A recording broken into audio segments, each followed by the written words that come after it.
welcome to yet another episode of the Citizen Chat Show here on Civic Space TV, where we discuss and give perspective to several issues affecting, in terms of current affairs, affecting the journey of our nation, Uganda. This week and in the last 1 week, we have seen several interesting developments which we'd like to delve further into today, among which include the issues around the terror fears that are going around the country, but the warnings that have been issued. Questions around that shall be discussed during this show. We have the National Unity Platform led by Kyagulanyi, right? The Honorable Kyagulanyi, that has currently reached Mbale, but has taken a national direction, has also taken the nation by storm. We will be discussing the unique nature of this tour. And finally, yesterday, closing with the Nairobi Declaration, the Africa Climate Summit. What does this mean for Uganda? And today, to discuss some of these issues is very much a capable and seasoned panel. And starting with the gentleman on my right is Mr. Kizza Eron. Mr. Kizza, of course, as many of you know, is a human rights lawyer, but also as one of the top environmentalists and top faces with regard issues of climate change in this country. You're most welcome. Thank you. It's my pleasure to be here. Yes. We also have a seasoned Dr. Bireete-ED from the Executive Director of Center for Constitutional Governance. You're most welcome. Thank you, and good afternoon, viewers. Yes. And finally, we have Mr. Ochieno Joseph, who is a UPC ideologue, but also a seasoned media personality. You're most welcome. And an environmentalist. And an environmentalist. That's it. Yes, you're most welcome. Pleasure to be here. Yeah, it's a great pleasure to have you all, and look forward to your discussions. But going straight into the issue that is most critical, we know security is something that puts everyone on high alert. We saw this beginning with, a business center in Bunamwaya being evacuated by police. That has been followed up by a national discussion that there could be security threats or terror threats. We have faced this before. Last year, we had a bombing right in front of the parliament, which is basically the center of our government, and a few other bombings in other places. But we have seen the military spokesperson confirming these fears. We have seen the U.S. Embassy advising tourists to reconsider Uganda. So given all these factors, I'd like to start with you, Mr. Ochieno. What do you make of this terror scare that is going around? It's extremely unfortunate. It's very unkind to Ugandans, and I think it would be unkind to any country, particularly post-COVID. I think all around the world, what people want is to reorganize their lives, regroup. Nation states want to review their stability and polity and their strategies and priorities domestically. And of course, most economies are interested now in revisiting their core bases, and there is no established average economy that would not want to be able to focus on domestic productivity, but also domestic consumption. So yes, if you talk terror and you talk terrorism, it will normally be very much around centers of crowds away from the areas of worship. It will normally be business districts, will be places where people want to go and drink, socialize, but in most cases, areas like in our Uganda, the business districts where most of the mainstream businesses do take place. So terror alerts and terror scares would normally be things that no nation state would want. And for a country like Uganda, I think where we've had histories and incidents of terrorism, but also where we've had scares and real terrorist attack, it's of concern. So it's no longer the case that anybody in Uganda can or should take it lightly. Whether or not these are things that are related to particular cases and situations, it's neither here nor there. Unfortunately, we possibly don't have somebody from particularly a government perspective. I miss my good brother, Comrade Awiche, who is possibly somewhere abroad, who would normally like enjoying sitting on this desk or this chair.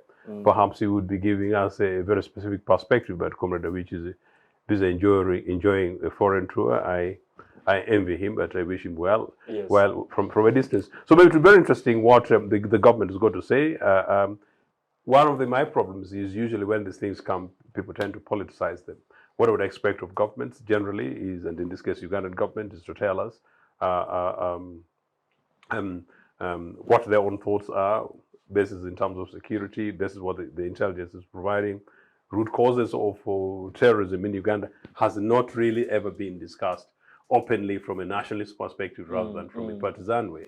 And I think that's unfortunate. Is it ADF? Who's ADF? The other day I found old Professor Afunandula writing heavily, talking about theorizing ADF. Does it exist? And if it's not ADF, who else? Is it M23? Is it some of the people whom we created enmities with in Congo, or perhaps even in Rwanda or Sudan, wanting to revenge?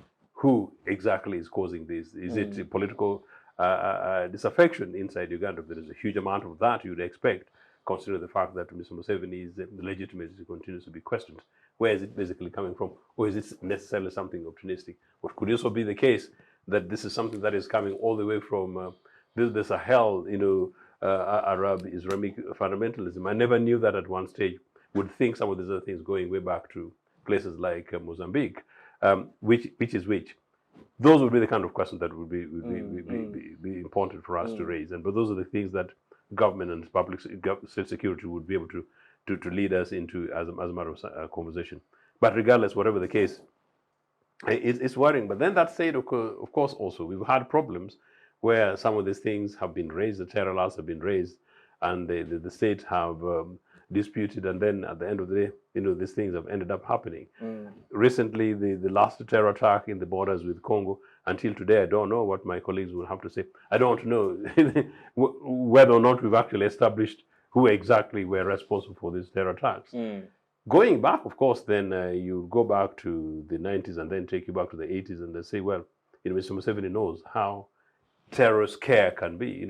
He taunted UPC government very much. This NRA regime taunted UPC very much. Those days when you would simply say that, look, today there might be an attack where people just say wuno somewhere in Taxi Park, and Kampala gets evacuated and business comes to a standstill. It's really, really very sad, way of doing business, particularly political business. And if I'm to say from a UPC perspective, if we're ever in government, we would do everything possible to ensure that we deal with the root causes of terrorism, whatever they are. Meaning, of course, those within our cases, because in some of these cases are things which are imported that would come from situations that are beyond the control of the nation state. Whatever it is, Ugandans just need to take responsibility, be alert and be responsive, and take care and protect one another. And of course, I would expect the state to do their jobs, particularly state security, not to do businesses on this thing and not to do politics with it, but to make sure that they do what is appropriately expected of them, and that is to protect the lives and properties of the citizens of Uganda. That's number one job for the state, and that's what I would expect. Yeah, thank you very much. You bring a very interesting point around, the root causes of terrorism in Uganda. We have many countries in the world, for example, the US or these countries, whenever they're faced with terror threats, of course, before the recent wave of internal shootings, normally whenever they're faced by terror threats, a clear national enemy. But we have a Uganda where, like you've defined historically, terrorism and politics have been really mixed. So would you blame, for example, an opposition member, perhaps with a fertile imagination, politicizing, issues around terrorism, terror scares, as maybe politically motivated statements or something like that? Well, those do happen. But interestingly, even in established democracies, it has actually been suggested that sometimes governments, including Anglo-America, in many cases, governments sometimes release intelligence information to time a particular political influence. Governments do that, but also opposition is their job to critique and establish facts as presented. If it is the case that the government of the day is playing with the lives and the interests of the citizens for political matters, the responsibility of the opposition to critique, indeed, is the responsibility of you guys in the media to make sure that you follow these things, and on behalf of the citizens, you present the facts as they present themselves. Of course, it will be very cheeky that any political party or organization, whether one in government or in opposition, plays around with the question of security and the lives of the citizens for political reasons. But of course, as I said, the Musevenis did before. Many others would do that. But as I said, as far as this is concerned, I'm not quite sure whether it's a responsible thing for any political leader or political organization to play with the question of people's lives and livelihood for political reasons. Yes. Yeah. Thank you very much. I'd like to move to you, Dr. Bireete. We have, I mean, unlike many times where Dr. Ochieno's arguments look like Mr. Ochieno's arguments look like arguments. There's been a politicization of terror within our history, and it has been written by, including the books of people like Pecos Kutesa and I think Charlie Gonza, of some of these activities. So we have a country where terrorism and politics have been mixed before. Do you think this is a continuation of this trend, or should we generally be worried at a national security level about these concerns?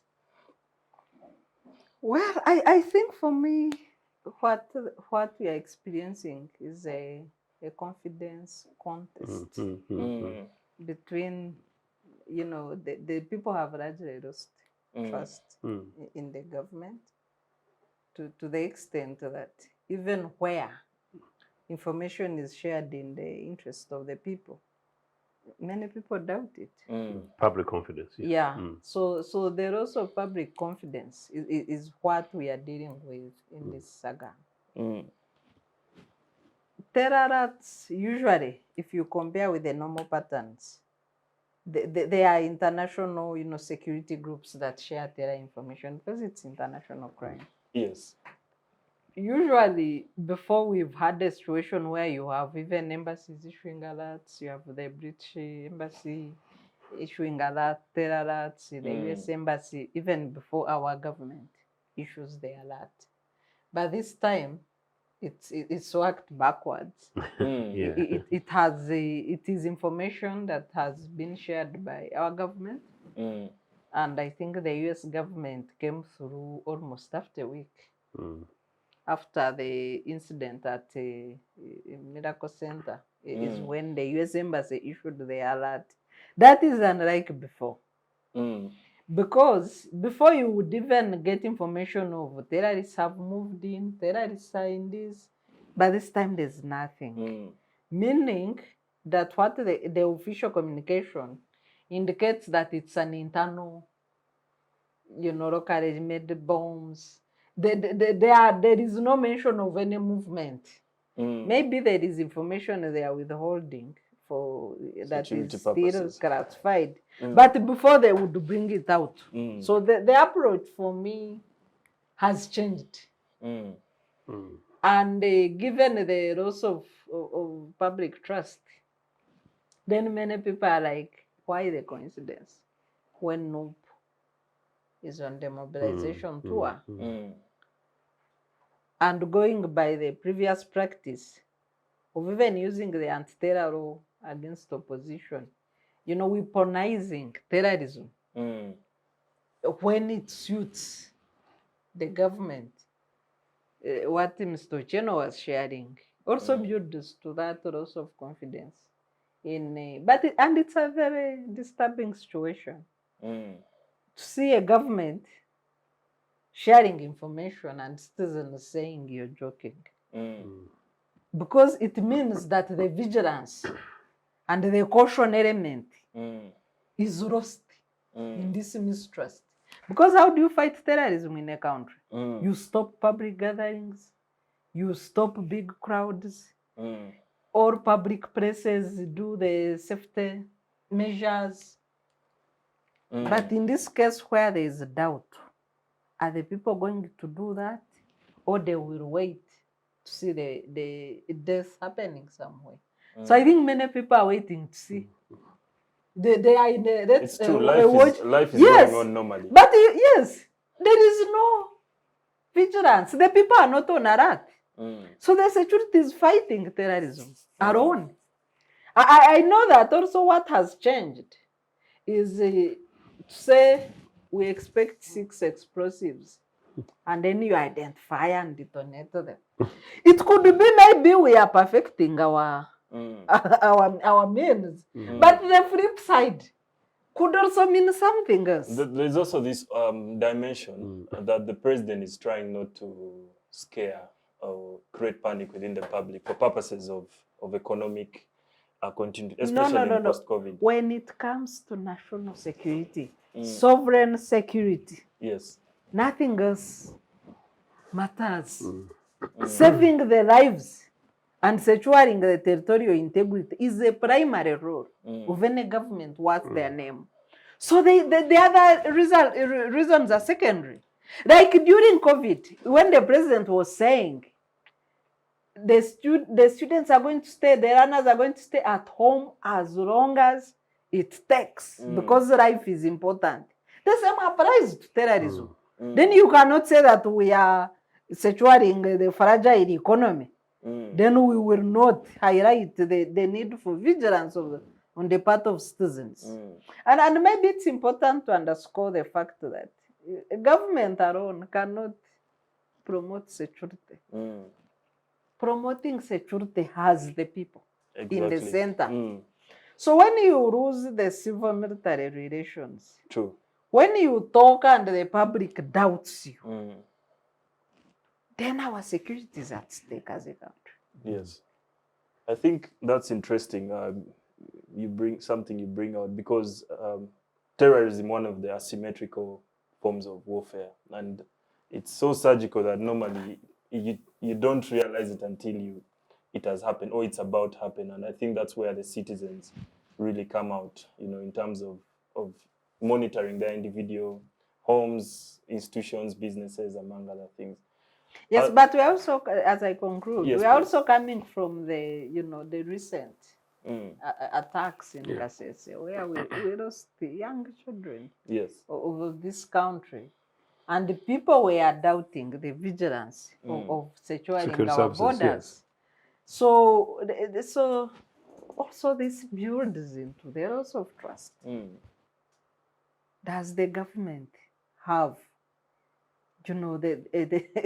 the safety and well-being of the people as a primary objective or not? Especially given the amount of energy that we see this government putting in disrupting and curtailing the work of opposition. So we have the weaponization of laws, especially the anti-terrorism law and anti-money laundering laws, and those ones go hand in hand in fighting global crime, international crime, especially terrorism. You see the regime, the way they use these laws, including an attempt to charge civil society with promoting terrorism. Do you think they're rewarding the people in these institutions charged with this work for using the laws against opposition rather than national security? During elections, these two laws were used against civil society. To even insinuate that civil society are promoting terrorism because they want credible elections.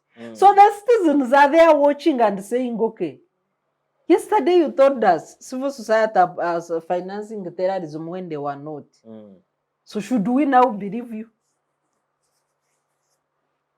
And you are more active in curtailing opposition, but you are relaxed at securing our borders and our children are murdered by terrorists. So this is what has created, and I think really security is in a bad place. And since those days, particularly those matters in Kasese, it hasn't been settled. Yeah. There is no national consensus that this is exactly what happened, and these are the terrorists, and this is the circumstance in which all these other things happen. And as a nation, we are content. Yes. Unresolved. I'd like to bring you on, Mr. Kizza.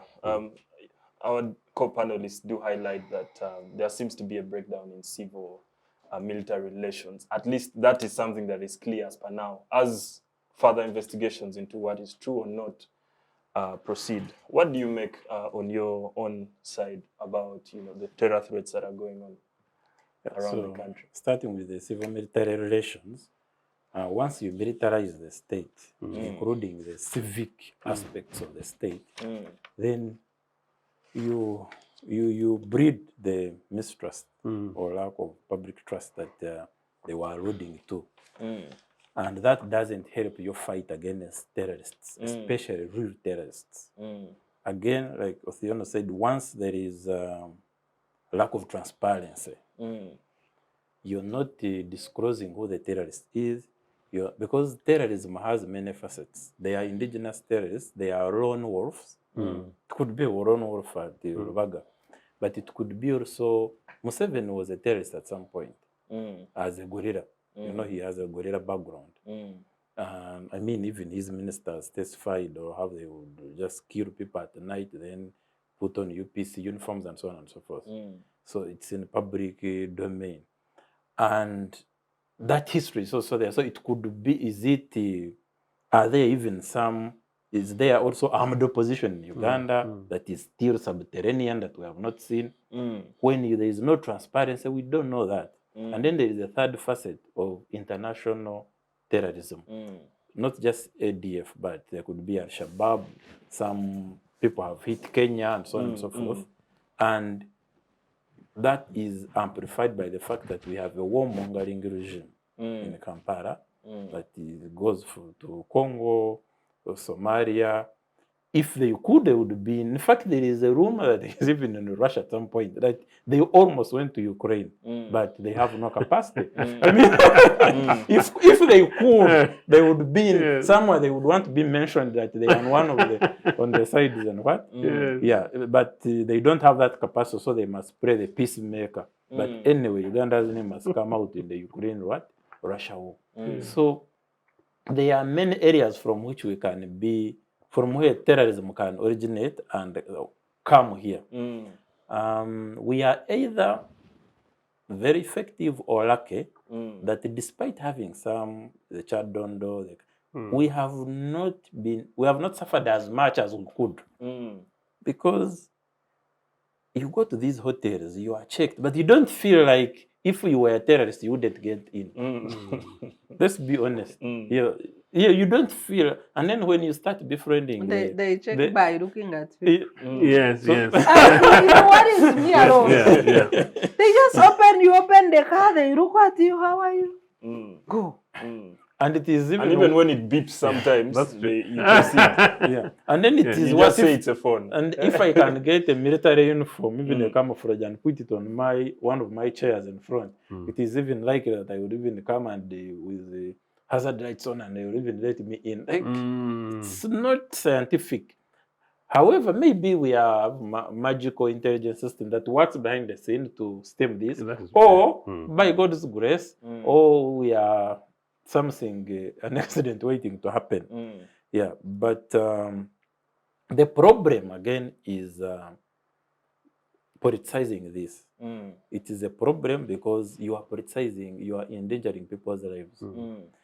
And like Sarah said, the timing is suspicious. Of course, terrorism have no timing, but why is it that there is a local saying that why your dog, why is it its fecal matter has far when my sheep has got what? Has got rest? I don't know how to bring it out. Like that. How come it's yes? So, and then the UPDF's communication guys worsened it. Because already we are suspicious. That's the default position of Ugandans of what the government is telling us. But then when the UPDF comes in that they can't guarantee the security of people attending no rallies, when they have been guaranteeing security of people attending Moses rallies, there's a problem there. Because rallies are the same. The terrorists would in any event want to hit Moses rallies more than they would want to hit no rallies. Yeah, if they are really terrorists, if they are really fighting government. But now UPDF is shedding the responsibility of police, because in any event it should be police protecting these rallies. The UPDF anyway shouldn't be there, it should be guarding our borders, then also building bridges and waiting for a call from the IGP that I can't handle the situation here, please come in as UPDF. Yeah, the militarization of the thing, including military in the parliament, military in the cabinet, military in the civil service, military in the migration, it doesn't help our fight of terrorism. The guys to do that should be intelligent intelligence officers, undercover, but not overt military generals in these offices. You get me? Yeah, that's why you rarely hear anything in Tanzania. Tanzania has a very quiet but very effective intelligence system. You can't even, a prime minister can be in a place and you'll not see even a single person in military uniform. Yet they are it is difficult, even when a terrorist is passing through, East Africa, they get arrested at TZ. Why? Because they are very thorough intelligence system. It's not you can't do intelligence on media. You can't go you can intimidate, but you can't do intelligence on media, on camera. No, it's real people led, and intelligence people are humble. They don't carry state house operative cards flagging them to intimidate us. They are really intelligent and smart and covert. I wanted to bring in a question. Throughout the first round of questions, the recurring theme is that terrorism should not be politicized. But don't you think that the politicization has been coming from both sides? We have, the opposition sentiment saying that this is like what you say, the adage you try to adduce, that this is coming at a time when NUP is doing its national tour. But we also remember Otafire adducing, a statement that I was once in the bush and I'm now in government and I know what happens. I'm paraphrasing, but that was in the light of the arrest of Mr. Segirinya and the other NUP. So do you think the politicization is a both-sided thing? First of all, what is bad is really terrorism. Yes, because politics is not bad. Yes. It's bad politics that we can call bad. Yes. Terrorism is evil, is inherently bad, and it is a blanket punishment. Because when you're going to hit a rally, there are some NRM guys who have come to see this artist, even if it's no. True. Even on a M7 rally, UPC guys go there, FDC guys. You're not going to pick who to kill. And anyway, even NRM, no one should die because of their politics. True. You get me? So that's really extrajudicial killing. It's random. It's terrorism, as you hear. It's terror and it's bad. Now, politics should be about the art of governing society, the alternative ideas, and it shouldn't aid terrorism. It should be a solution to terrorism. That's why we are saying, let us be transparent. Let's have this information. Let's know who we are actually dealing with. Because these citizens are on the front lines of fighting terrorism. Why? They are the sources of information. They are the only ones who are everywhere. So they need to trust you who is fighting terrorism so that they give you this information. We are seeing someone somewhere in this corner, in this trading center, there is someone, like some action of intelligence. If you are promoting terrorism, if you sow seeds of mistrust between government and the citizenry, if you hide information from the citizenry, and unfortunately that's what the government is doing. You can't just fight terrorism with brute force. Why? Because it is even worse than guerrilla. Guerrilla, they surprise, they hit you, but they have some level of organization. Terrorism, they can even be lone wolves. They can even be recruited remotely. You get me? So, and they need the local resource materials, some of them, just to not get this comical from here, then assemble it and you fire a charge. So you need to be very intelligent, you need to be very deliberate, you need to be fair and transparent. So about the politicization, there will be politics will talk about terrorism. Not every political speech on terrorism is bad. Yes. When there was a terror attack on 9/11, Bush rallied the nation. Maybe he went a little further and beat it into a frenzy, him and his friend Blair. And they just, for example, for Baghdad, 9/11, I think they handled it, but for attacking Iraq, they think they concocted some information or they exaggerated the situation. Yes. And that was terrible. That's an example of bad politics when a very serious situation of war, alleged and so on and so forth. But in September 11th, you saw the nation come together. Leaders now, there was no blue, no red state. There was United States of America. And because America was united, even the world united against it. You are not going to see a politician, giving a reckless statement. Because it is important that citizens believe that there is a genuine threat of terror. It's wrong to govern in such a manner that even when there is a genuine terror threat, citizens don't believe. Yeah. So the ball is in the court of government to govern in such a way that when they say terror, everyone knows, oh, this is terror. It is sad that there should be terror in a country, and when you say terror, people start thinking, but no, we can't trust you. No. It's dangerous. Thank you. And that takes me to Mr. Ochieno. There has been, of course, the government released that there could be terror threats, but without much more information. We also saw in this week's parliament debates, the members of parliament calling out, the government to make a statement. But there were two arguments against that information dissemination. One, that creating a statement or releasing information out there gives the terrorists, gives them the information that the government is using to try and fight them. That's one. Two, that creating a lot of news around the terrorism and information around it, holds the economic output of the economy at this fragile point in post-COVID. So, do you think that's the right approach by the government, holding some bits of information, while it may cause public distrust, but holding it for purposes of security, greater security? Yeah. It's bad management, really. I mean, if at the end of the day you don't want the public to know, then don't talk about it. Go ahead and talk about the suggestion by this panel that let it be, let's invest in intelligence gathering, and let's make sure that our unforeseen intelligence officials and operatives go ahead and carry out their decent jobs like the Tanzanian intelligence and security would possibly do, and then we continue with our business as usual. But if at the end of the day you want public cooperation, you need to be able to release some information. It's basically common sense. Yes. None of us ought to go to Chankwanzi in order to be able to apply this. There will be a balance, and at the end of the day, usually these are conversations which you always had. And interestingly, it's a conversation that I have experienced elsewhere, including outside the boundaries of this country, where they say, where is the fourth estate, meaning the media? How far does the media need to go? Political leaders, sometimes governing political parties, and sometimes opposition, particularly some selfish governing political parties, organizations, governing parties want to play around with these things and then say, how much do you give the media? In other words, how much do you give the public? Give the media the information that is required.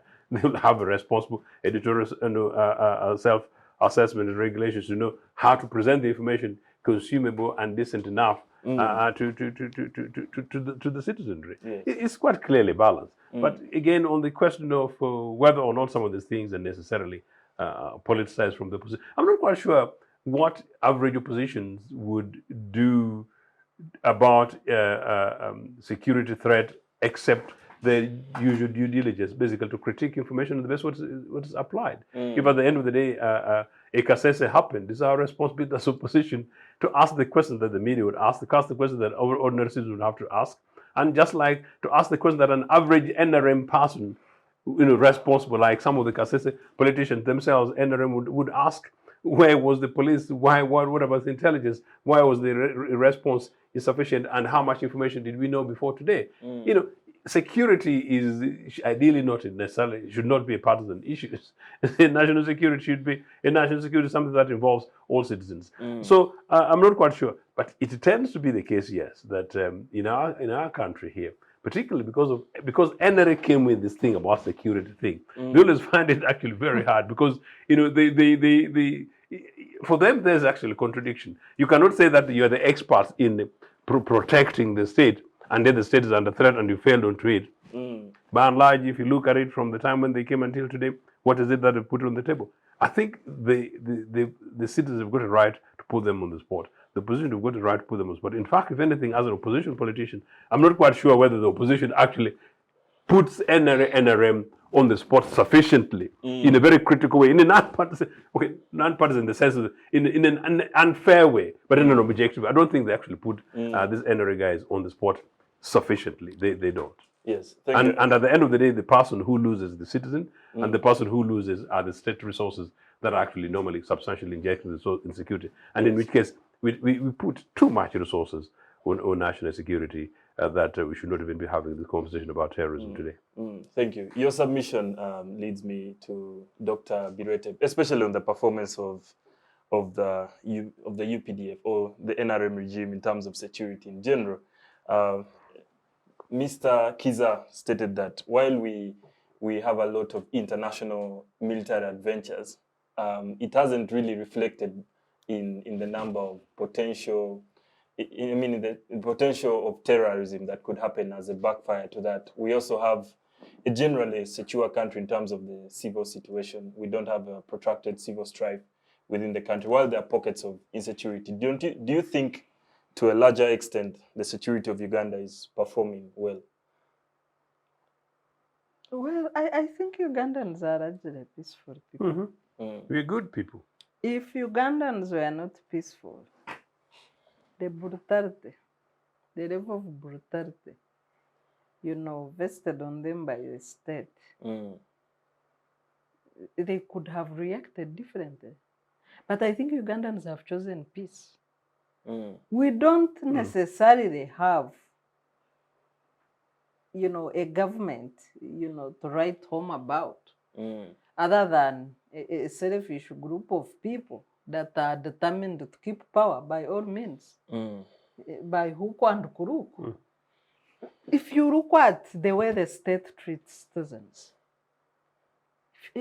I mean, look at the coups happening in West Africa. They are not near the things Ugandans go through during elections. We were coordinating with our colleagues in Zimbabwe. Zimbabwe is like a young Uganda. I know that 35 election observers were arrested. Maybe after Mnangagwa, who was here in Uganda before elections, maybe he got 1 or 2 tips. But but the things we go through here, I mean, look at Gabon, where a declaration resulted into a coup. Somebody can claim that, yes, the state is in charge, but we know that it is the state capture of institutions, largely through, if you look at who is in charge of security in Uganda, who is who in security?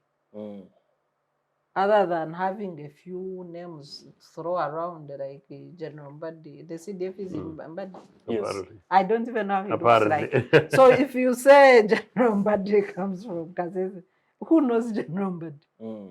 Erueru. Yeah, Erueru is a common face somehow.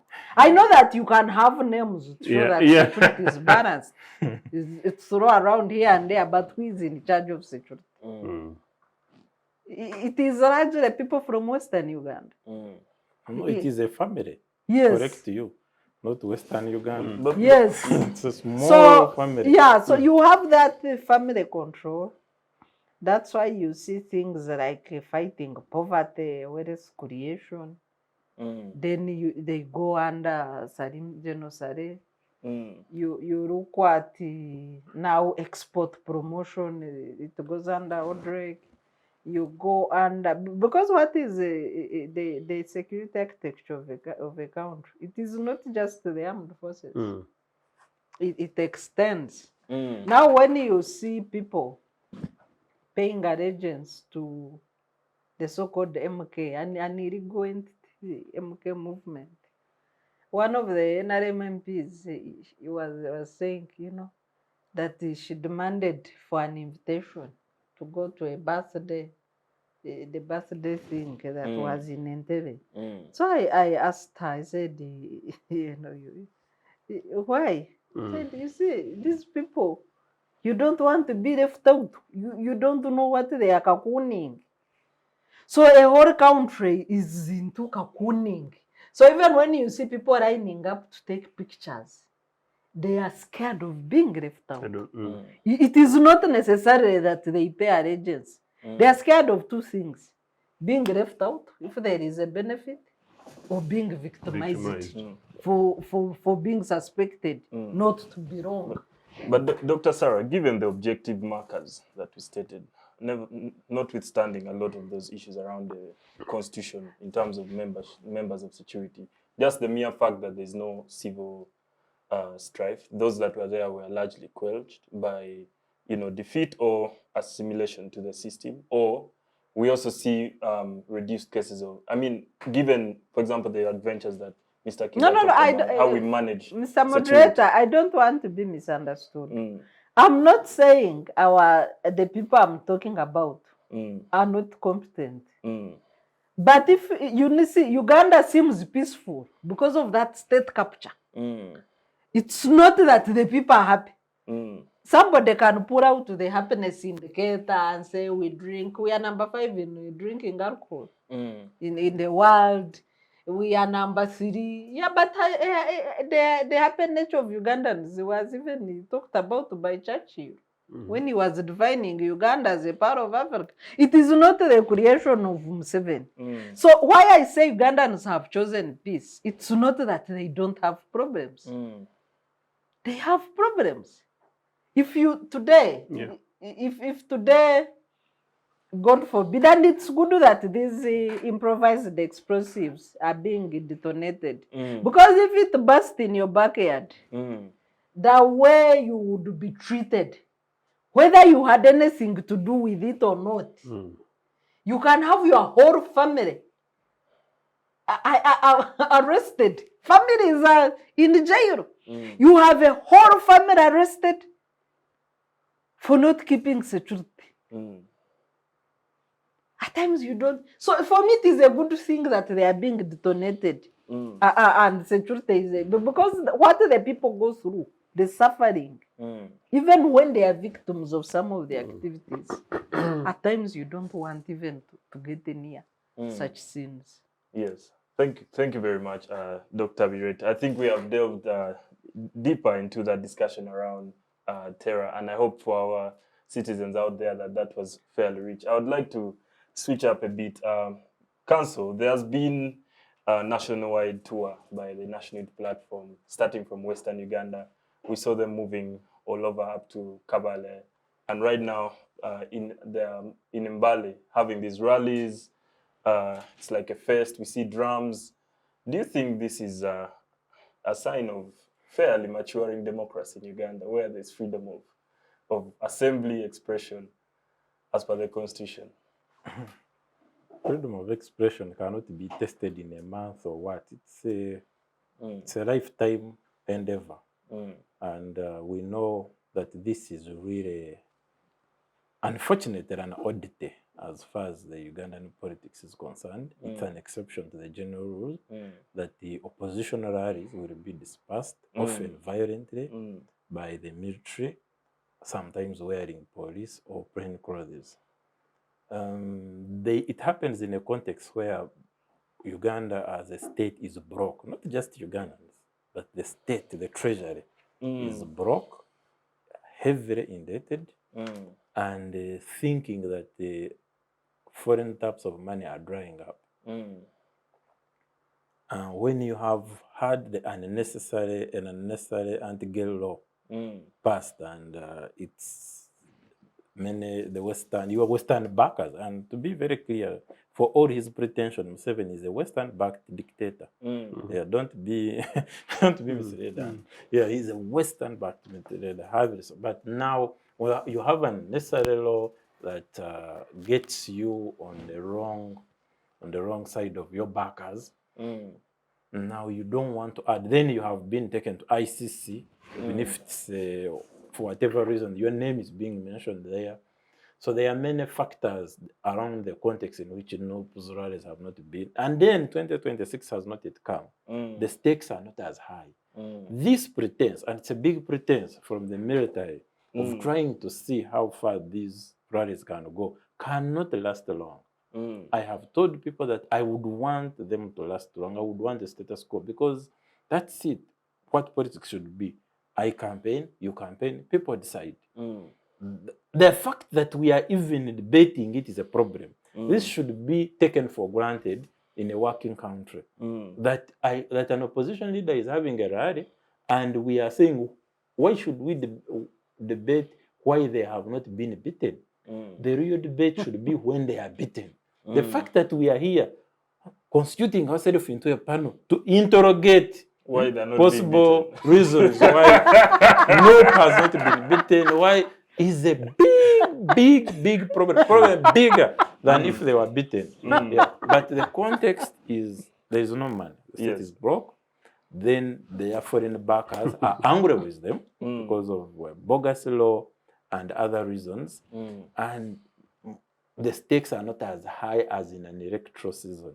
And also the region where they have been, I don't know whether NOP have been very strategic I want them to stage it in Kampala at the city square and I see how government will react. For me, those are the tests.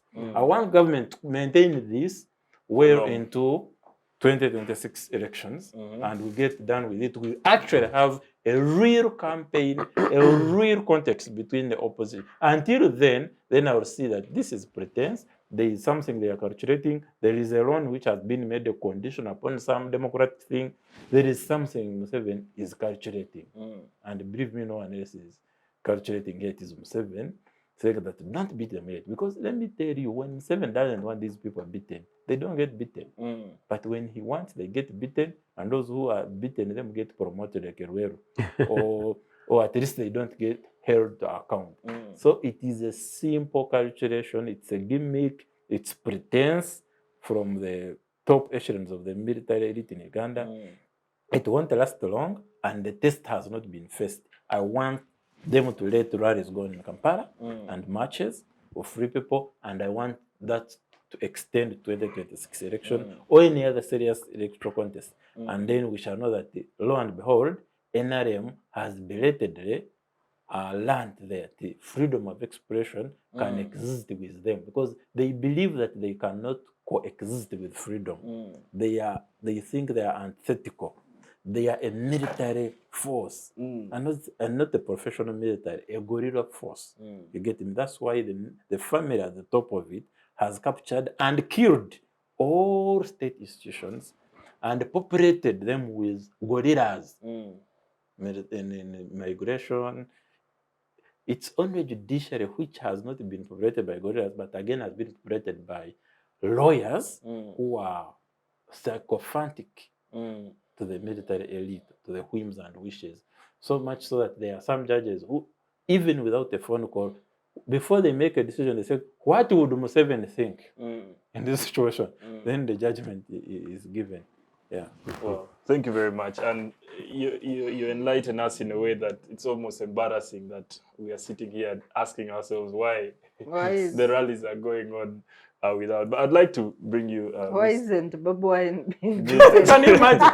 People are expecting. Mr. Ochieno, I'd like to bring that question to you. Why isn't Bobi Wine being beaten? But of course. Is that a question to me? No, but Mr. Kizza states that it's not a sign of, maturing democracy, perhaps, by this regime, but there are some factors, maybe also an economic factor behind that, that are bringing about this seemingly flawless movement of NUP around the country. What's your take? Eron is absolutely right, and I will put it this way, that for avoidance of doubt, and I know it's a Friday afternoon. I don't know what Mr. Museveni is doing, but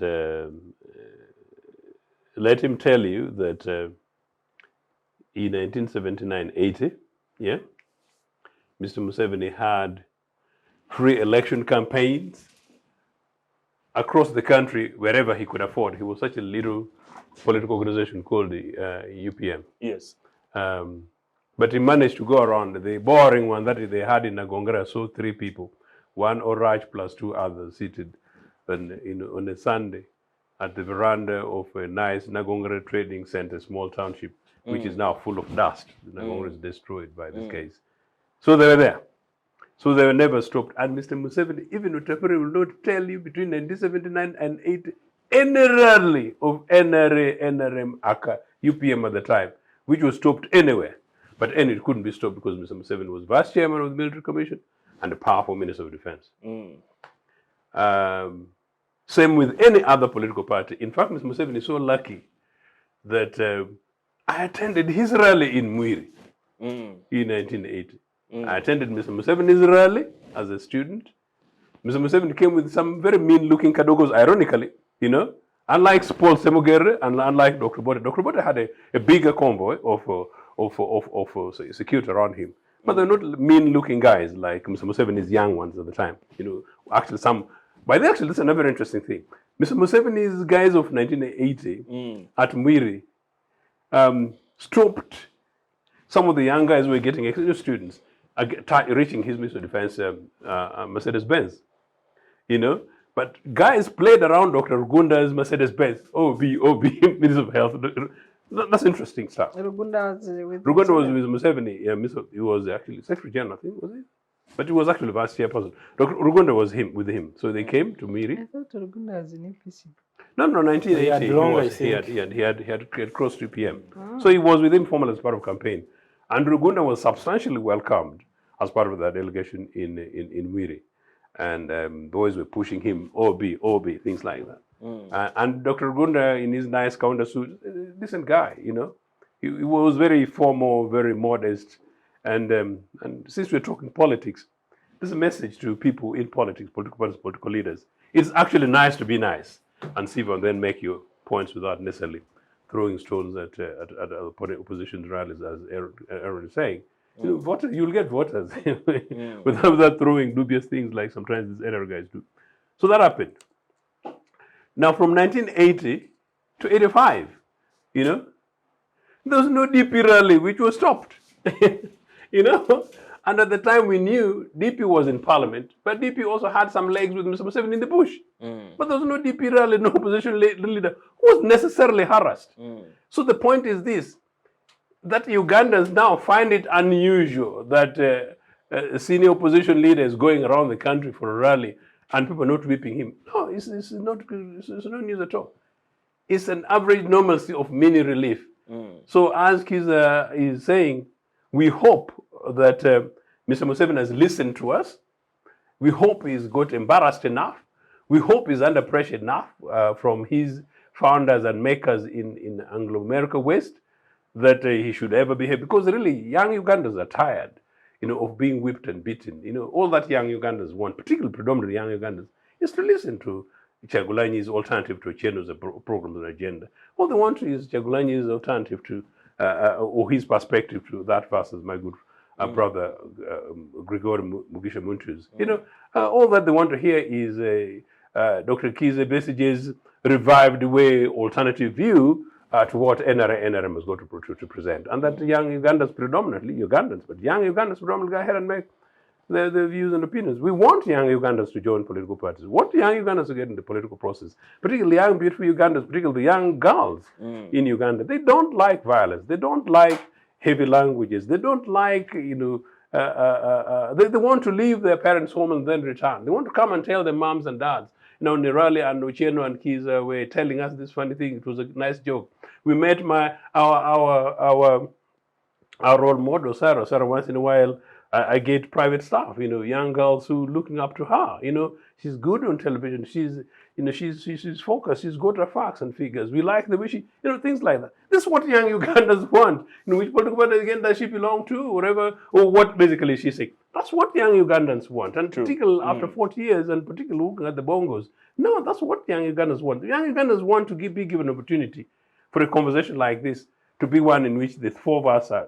What is the alternative? What is the solution? What is the post-Museveni agenda going to be? Post-Museveni meaning post after Museveni has retired agenda. Whatever the case, people want to know, how are we going to reconcile our nation state? How are we going to come together? How are we going to rebuild and build bridges? How are we going to deal with the challenge of Karamoja children in the streets of Kampala? How are we going to rebuild our institutions? How are we going to persuade our men and women in uniform that it's possible for them to be able to defend our nation states and salute everybody else? And how are they going to be convinced that what Ochieno is trying to say, including yesterday I was meeting some people in the judiciary and persuading them that we will always continue to campaign for them, that they get much more resources, that money is going to Museveni and his sons and families in the name of classified monies into security. That's what Ugandans want. And yes, even that journey is part of what Robert Chagulanyi is doing around the country. So may it be, and so that other political leaders continue to do that. And that really is the Uganda we want going forward. Yeah, thank you very much. And it has been a rich first segment. Stick with us. We are going to go for a brief break, but after that we shall continue with this discussion around the NUP, National Unity Platform tour around the country, and what it means for our democracy. Stick with us for the second segment. The Citizens Chatroom happens every Friday at 2 p.m. on Civic Space TV Online on Facebook and YouTube. We invite you to be part of this conversation. Civic Space TV, freedom always. Welcome back, our dear viewers, and today on the Citizens Chat Show here on Civic Space TV, we are continuing the discussions around the pertinent issues affecting us, especially around the current affairs of what is going on in Uganda. We have touched a few issues. In the first segment, we delved deeper into the issues around terrorism, which the panelists ably dissected for us. And right now, we are continuing the discussion around the National Youth Platform Tour, some of the questions that arise, and we shall continue to pick opinions from my very capable panel. And to get straight back to the topic, I'd like to bring in Dr. Bireete. Dr. Bireete, in the first segment, Mr. Kizza brought it to our eyes that it is a shock for many of us that actually Bobi Wine or opposition leaders can go around unbeaten. What do you think the implication of that is for the populace of the country? That we don't even realize that we are in this wake, perhaps because of the length of time that this has been going on. I'd like to hear your take. Yeah, you know, like the colleagues on the panel have said, you know, the normal situation, when a dog bites a man, it does not make news. But when a man bites a dog, it makes news. True. So Ugandans have been treated to the mistreatment of opposition, which is a man bites a dog scenario. It became normal. So we go in terms of freedoms of association, assembly, and expression under President Museveni. It has been a man bites a dog scenario. And we got used to that. So now when you have a few rallies where the dog bites man, it is now news. And we are debating it, say, why is a dog biting man? Why isn't the man biting dog?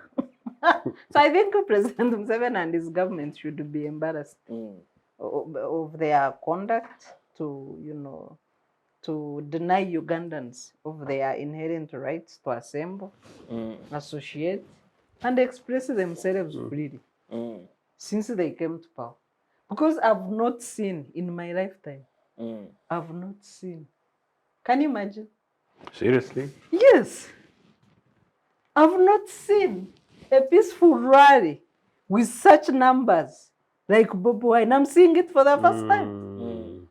This is the man bite dog scenario that we've been treated to under President Museveni. Where would I have seen them? I remember as a child, of course, when Obote used to come to Busheng, I remember the convoys. We would see all sorts of vehicles we would never have seen in our life as village children. But I've not seen people peacefully assembling. So I'm also seeing the normal situation of dog biting man for the first time at my age. And I think for me, President Museveni should be embarrassed wherever he is. It's unfair to treat a nation like that. That people see a normal assembly and then it makes headlines. They should be embarrassed of themselves wherever they are. The reasons, I think for me, they just want to negotiate with the World Bank. That's why they are not brutalizing people. Because they are negotiating for money. And the World Bank sanction eventually will take away the other Western, you know, finance institutions and donors. I think that's why we have, for the first time, seen big numbers of a peaceful assembly in this country. And they should be embarrassed. But Sarah, maybe also they're responding to us because we've been pleading over the last several years that should have. Maybe. Remember, it was even on this panel, I know. Maybe it was in this panel when it's not in their nature to listen to us. When Devil's Advocate, when I came from Kenya several months ago and I nearly cried on your show, I think it was actually you, seeing the Kenyan opposition rally in Machakos, in different other places, and a series of people, and I said, and these are very charged people, and in terms of political competition, they're 50-50. In terms of public opinion, you'd even think what is at stake was much more there. But it was there, and as I said, I think even my driver said he didn't even see somebody armed in a police officer. Maybe, Sarah, see, maybe. When finally, I don't want to sound like a Bobi Wine song, which says, when we... I don't want to sound like that. But when we finally take back civic participation to its normalcy, we will be shocked for the first... The first days will shock us of normal citizen participation in their governance. When we were in Kenya, we were always shocked to enter peaceful polling stations. The policemen were at the extreme edge. You enter, you are welcomed as observers, and we were domestic observers because we were under the domestic observer umbrella. Yes. You are not moving with any Mzungu here for the security, for the duty bearers to respect you and try to give you a seat. You have to have Mzungu in the company, and then they would do public relations. But we were moving. Interesting. Yes, we were moving as Africans.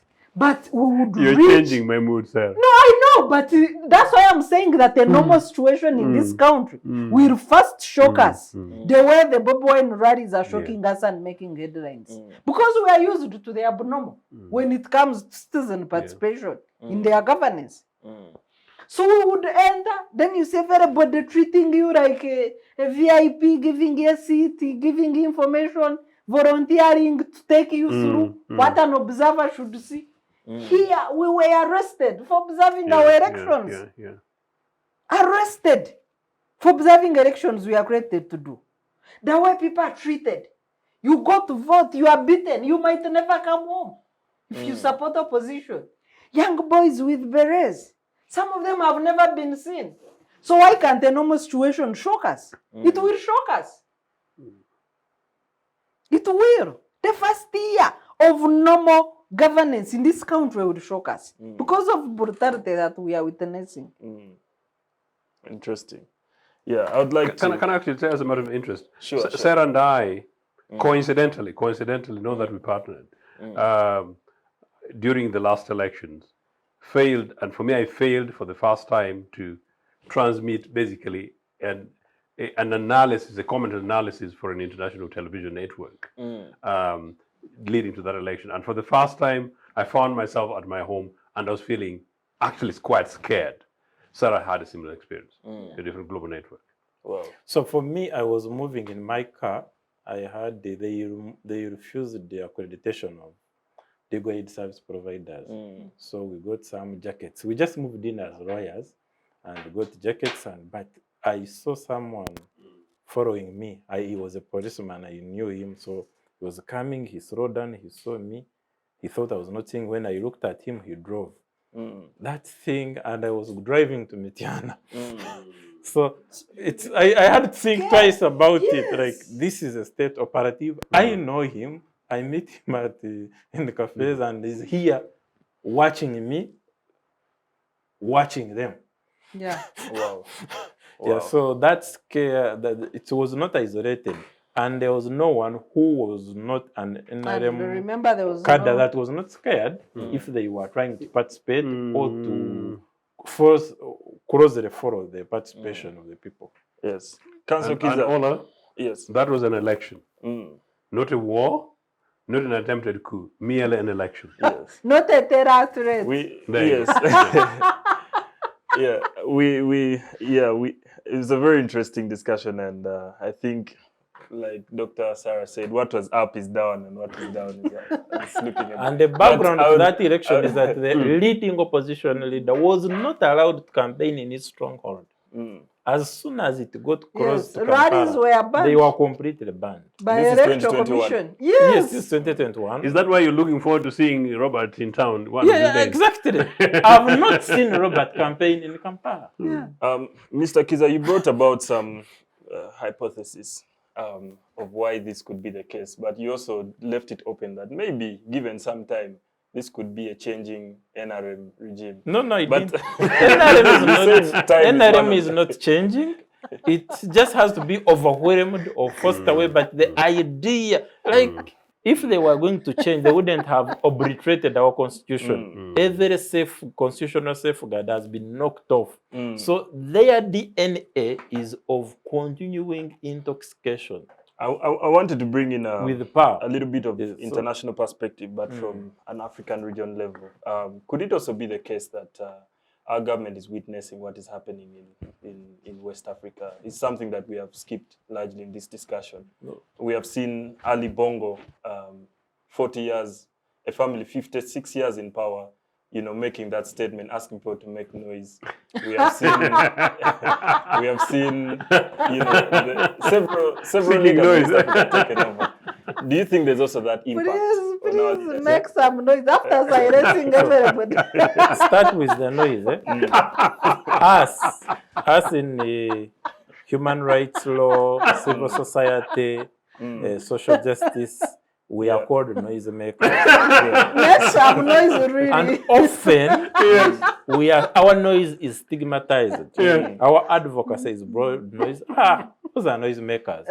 Those are normally people in power. Now but when the same people actually are in the court, it is to us they run. Almost always. Yes.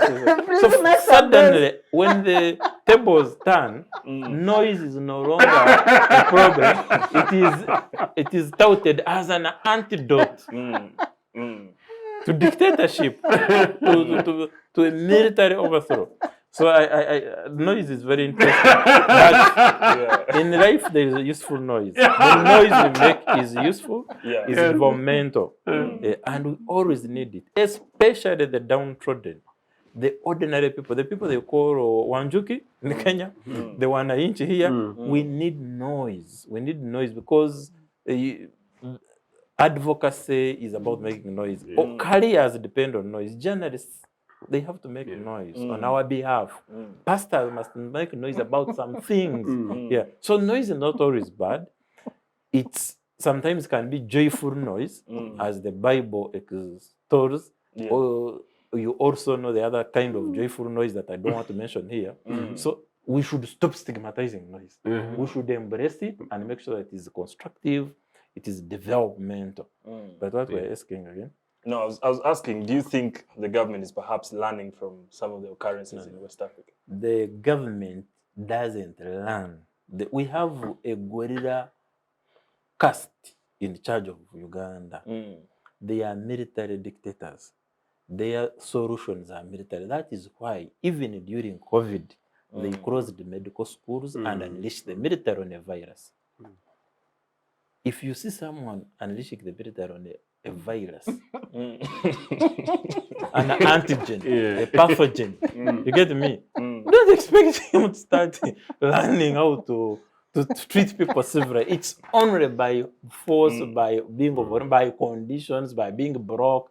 But it can't be that he has learned suddenly that he's going to be. And remember, the conditions are not favorable. In 1986, Museveni would actually have competed. Around 96, 86, he couldn't compete because UPC was still strong. But by 1996, he was overreacting. Their DNA is overreacting. When they say an opponent, they don't want to compete with opponents. They crush them. You're not dealing with civilian people. You're dealing with people who see rivals as adui. Adui means enemy. So opponents are confused with enemies, and therefore they must be disseminated. And they must be removed. That's how this government is working. So this idea of tolerance, competition, is forced on them by circumstances like they have alluded to. They are not going to learn from. And the dictators never learn. They would have learned to logo. History will repeat itself. So one day we will wake up and something has happened. And to be sure, and again, that is the sad thing, is that even when a dictator is toppled, there is not necessarily anything to celebrate, unless it's the people who have toppled him. Because one military guy repressing another has never saved the country. There's no guarantee. Sudan is bleeding. Why? Because the revolution has been submerged. In Egypt, Sisi is a continuation of his predecessor, but after for phase of euphoria and hope, and now it is probably worse because we can, because of Museveni, reach a situation. Museveni has so choreographed our politics that we may reach a situation where even we be nostalgic about him. Why? Because part of his legacy, it seems, will be that the next dictator will be worse than him. Whether it is his anointed son or someone who comes. I mean, imagine now Eron taking over. Is it going to be better? You get me? So we have that situation. It is, we need to pray that the next, what finally overwhelms Museveni and his family is a people-led civil group, not a sensible critical mass. Yes, exactly what they call critical mass of Uganda actually taking charge of the state. But if it happens that there is just a mere change of guards, then it could be same or even more likely worse, because every person that comes, they need to be sure they have this insecurity. You get me? Why they cannot change is not only because their DNA is military and therefore antithetical civic ways of mobilizing and governing, is that because as they have led, they have even worse, they have lost more popularity. Even the little popularity, the little legitimacy they may have enjoyed in 1996 when they were confident enough to hold elections, which as elections went on, they were even not confident actually to allow even an aging Semogere to, backed by a UPC-based you would think that this is not a team ready, but they are not ready for any competition. So, and that was then when actually, at least for some parts of Uganda, Museveni could come and you feel some level of respect because you could see quiet at a rally. Now Museveni can't even get respect in parliament. He will likely be heckled, maybe because the parliament is old, but like he has no respect even on Serena. People will like it. But when I was young, Museveni could go in an area, even when he was military, there was this some fascination with their regime. I mean, they had the Kategayas, Rugundas, Chivejinjas. They had this group of competent people within the military that helped them buy that kind of goodwill. Even that has since dwindled, has been washed away, because increasingly the military state does not become better, it worsens, because more people know about it, and therefore it needs to use more force, not less, to maintain the power. Because remember, it's not elections here, because they don't even get allowed to happen. You get me? It's the military that underwrites the governance of this country, the regime sustainability. And it cannot be less, it has to be more. So as we go through this peaceful phase of opposition rallies, we must prepare for an even worse thing, because don't think they can't even pretend for long. The military is already warning. Koraiji is saying, no, you can't attend this rally like that. They are telling us that it is unwise. It is insecure. They also sent out documentation. Actually, what gave them away, in my view, was that warning on berets. Well, actually, yeah, that was a new arrival. Actually, wasn't it? Yes, by the army. So you are ideally, if we had a serious terror threat, then you would have all security concentrating on this threat. But as the political exercise is going on, you have time to issue threats to arrest the young people wearing the red berets, that it's military hardware. Yet we see people, even the admission in Oyam, that people who disrupt elections are people from NRM Secretariat who wear military attire and come to disrupt elections, posturing as UPDF. This was a statement by the Chairman Electoral Commission of NRM. If the army was serious about abuse of their wear, their actual wear is abused, and there is a confession. How come they never took action? But they ran after private wear, calling it their own we way. We saw Andrew Mwenda, the spokesperson of the MK movement, in a military jet, in a military uniform. Just commanding soldiers,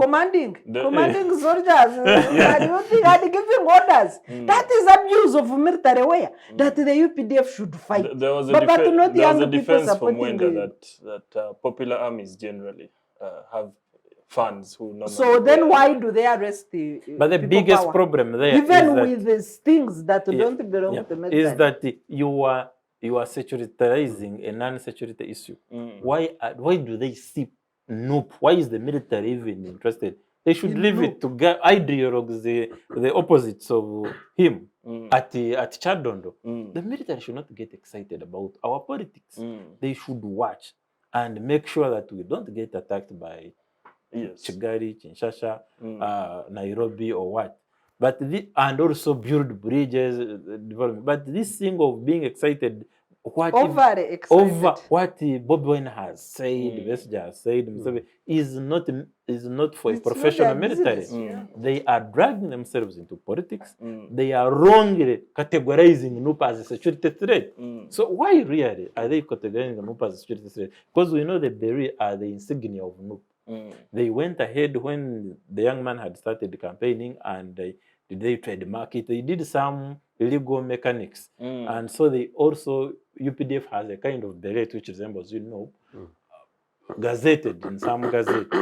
And another very nonsense that they were doing, that I must mention here, they would round up people, like they can come here, take them to march in the military barracks, put them in berets, photograph them, and then take them to the court martial in a NUP stronghold. It was and some of them are still there. Really? Yes, some of them are still in the detention process. Yes. Yes. Okay. Because I normally talk to their lawyers. They are still there. We suffered for the cost of an election in Uganda in terms of human beings we lose and families that get disintegrated just because of petty panicking and trying to suppress opposition is incalculable. Because now these people are staying on TV, all of those things. What are they doing or about to do? Quiet in those families that... Because sometimes the rally can even be peaceful. But in the NRM way of doing things, what happens after a week? People, some of them who went to attend a rally in some areas.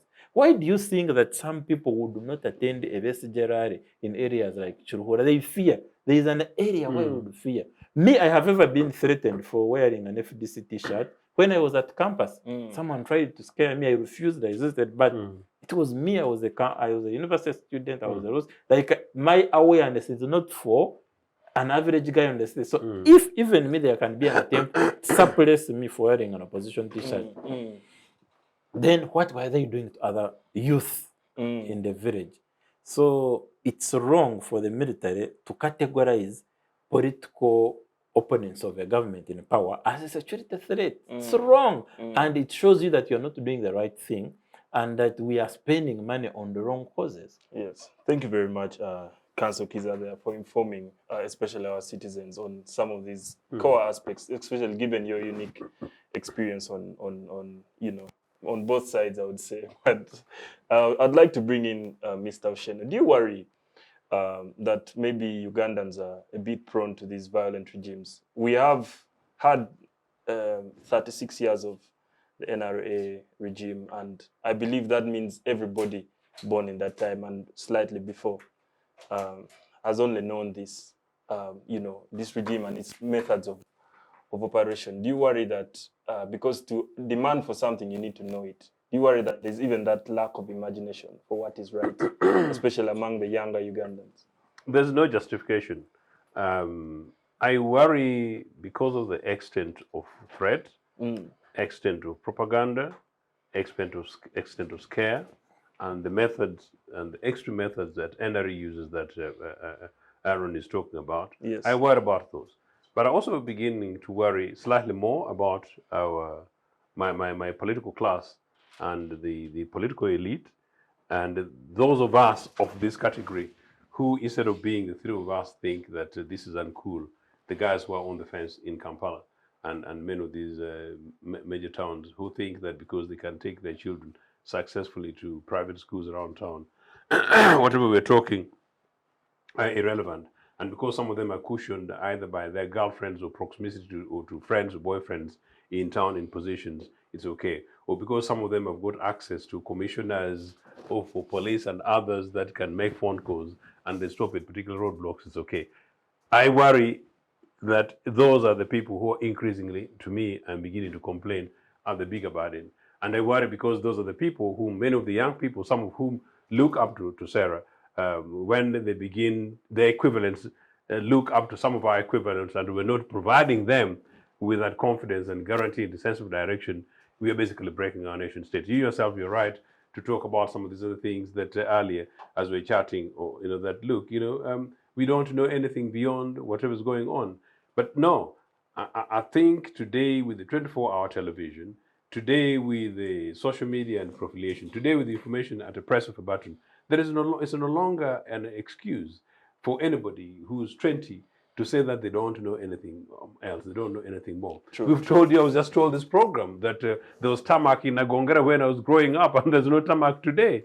Surely, what justification, what else do you need to make you annoyed when actually part of the conversation we are having is about climate change? That you should know that actually the lack of tarmac in Nagongera means there's more dust. Because of that, that means that people were going to have problems, pollution, and the environmental degradation. It's just absolute common sense. The youth of today, by the way, outside this continent, particularly, and here I'm talking about African youth, because one of the things I've experienced, maybe it's a bit of a deviation.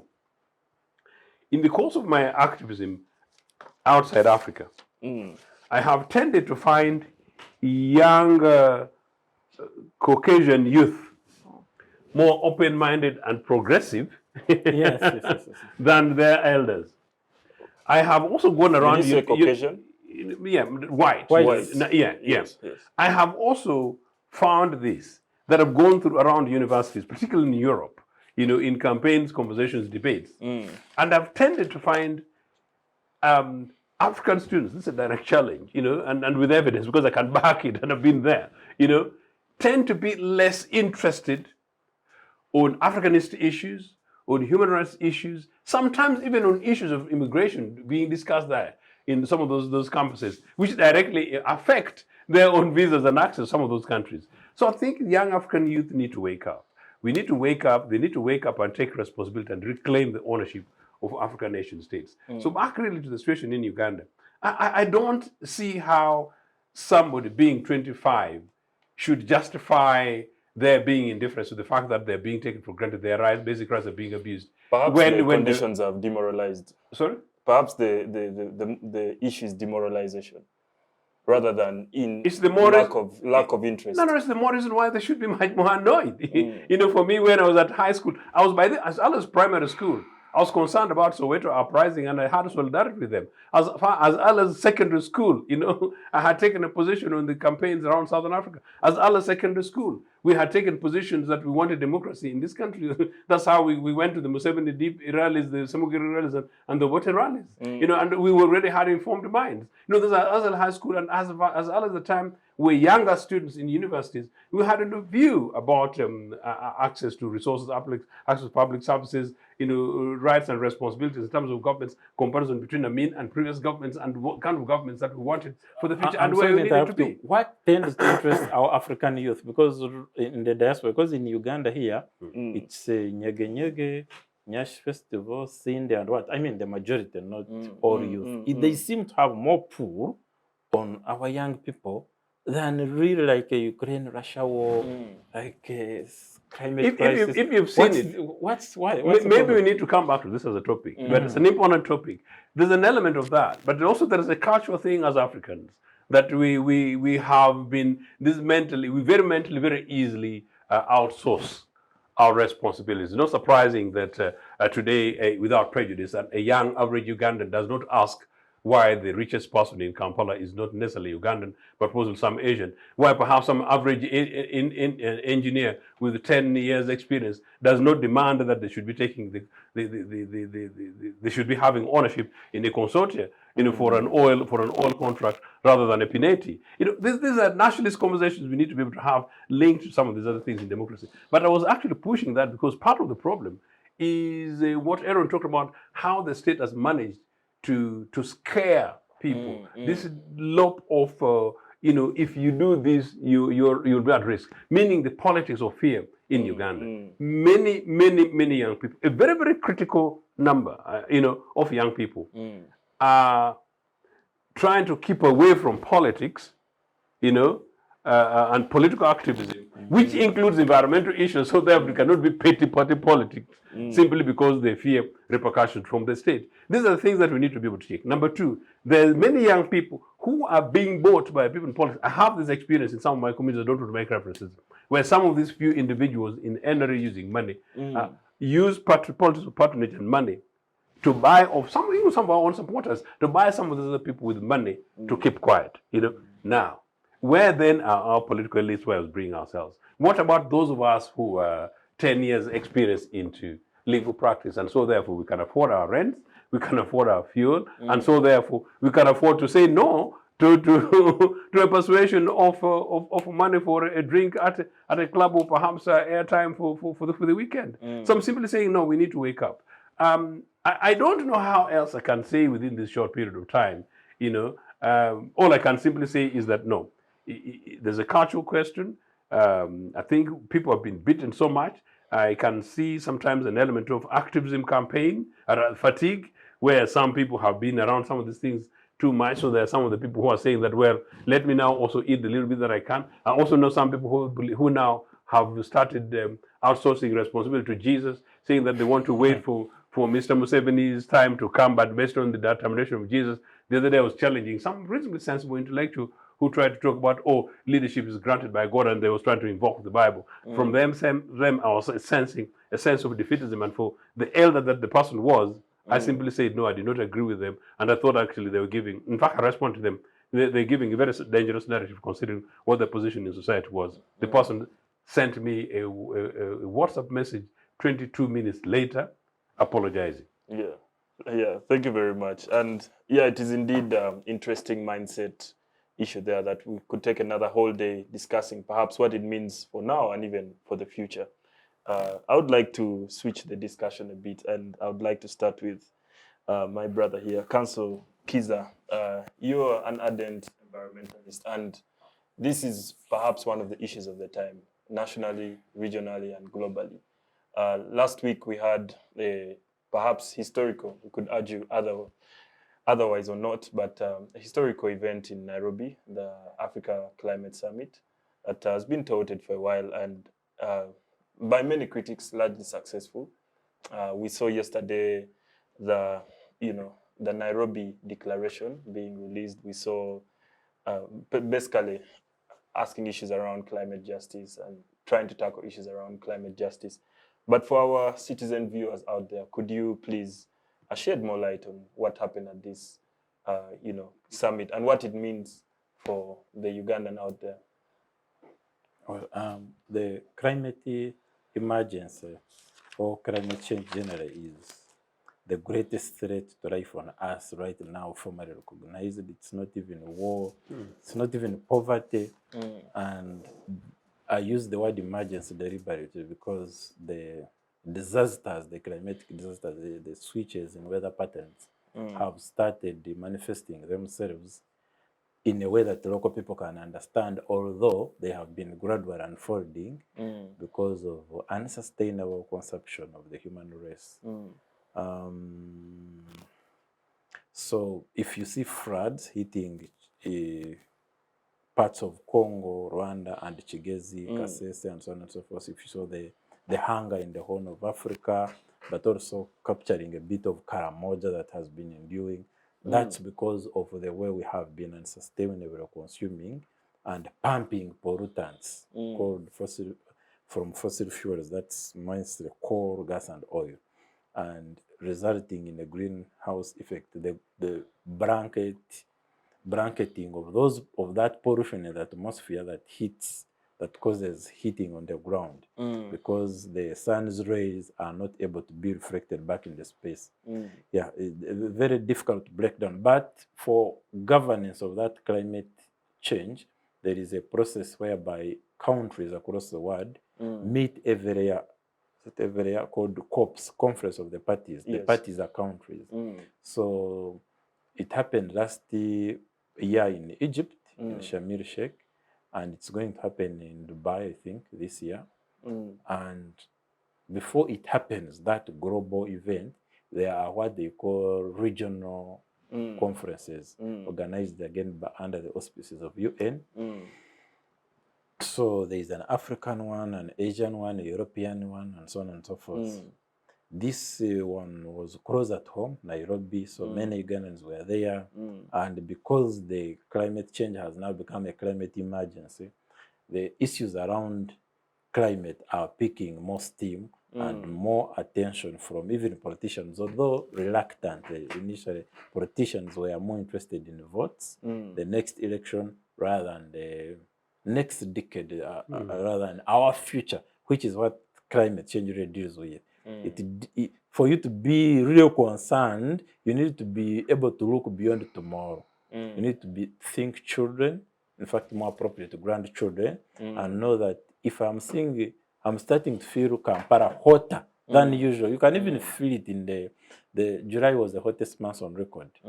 It's not a good record to break. It's not even good in Europe where they are cold, because when ice melts, then sea level rises, then many things. The way the world is that it's interconnected. Yeah, and it leads not only to a lot of rainfall in an unpredictable manner, but also once the rain goes, now it expands the droughts. So climate change is such that you get the worst of all worlds. More heat, and then more coldness, and more rains, and everything is haphazard, and so on and so forth. And what is the problem with that? Is that you have no food to eat, or less of it. You have little money in your pocket, whatever sector of the economy, be transport, being agriculture, it will be hard hit. Because once there is unpredictability in weather patterns, then you don't know when to grow, or even when you grow, then there's no rain or too much sunshine, and so on and so forth. So less to eat, less water to drink. More people actually dying. They are already dying due to pollution and also heat-related death. The statistics don't come out enough, but they are stark, they are scary. When you see people who are dying because of climate change issues, people, and the worst affected are children, are women, are the poor, even at a global level. So the weaker you are, the more vulnerable to climate change you are. So Africa is most vulnerable to climate change, despite the fact that it is the least contributing to the problem. So what was the African position? What No, the issues that are interesting Africa is something called climate justice. Yes. So they want the response to climate emergency. They want as part of that, climate finance. Although the rich world, which is responsible for most of the climate change, which was worsened starting with the Industrial Revolution, and really that was a Western thing mainly driven. The Chinas and the Indians are also getting problematic, but the original sinners are the West. Yeah, the Industrial Revolution that started around England and so on and so forth. And that's where you start calculating the problems. When they say 1.5 pre-industrial times, they mean 1.5 compared to that era of the 1880s and so on.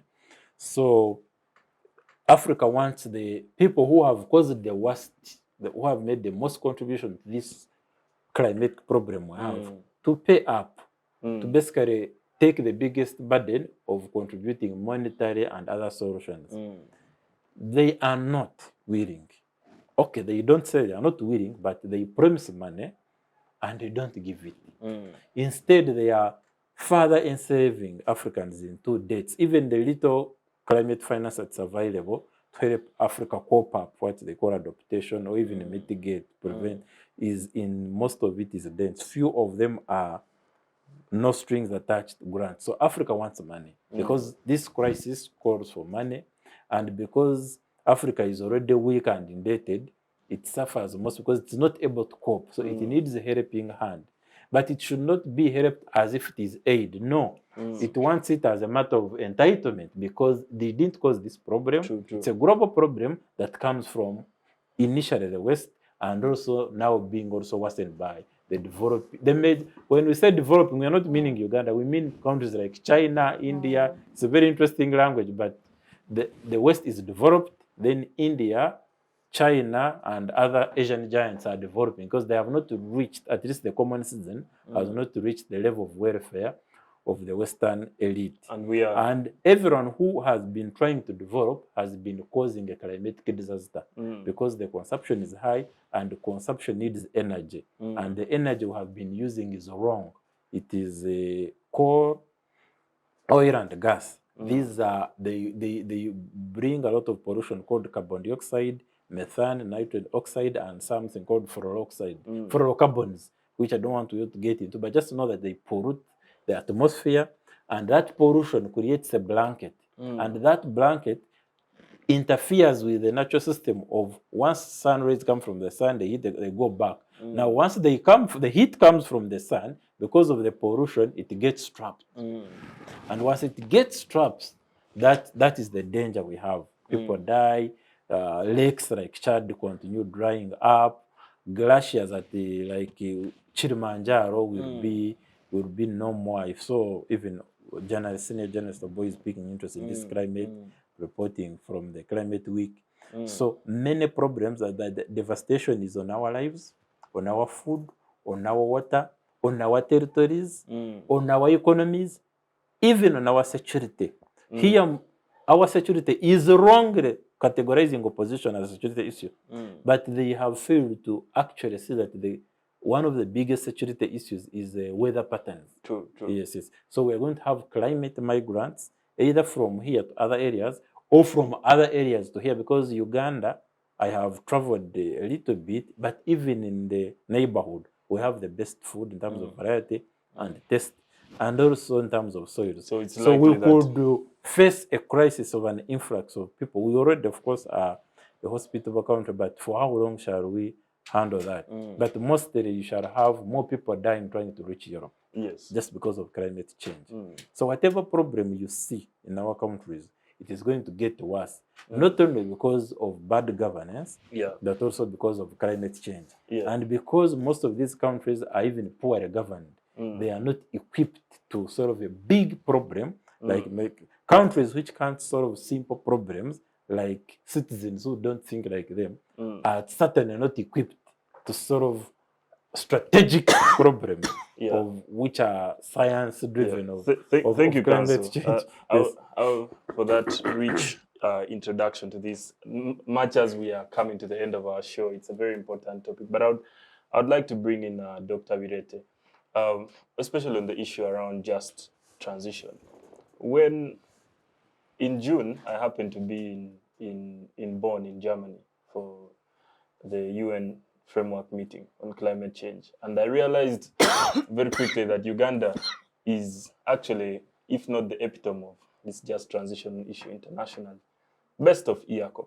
So many people, because I had Uganda, a party badge, so many people would come and say, you know, Uganda, this, EACOP, we are working against banks. And there was actually a whole riot, not a riot, but a whole procession in the city, televised all over German TV, fighting this issue of EACOP.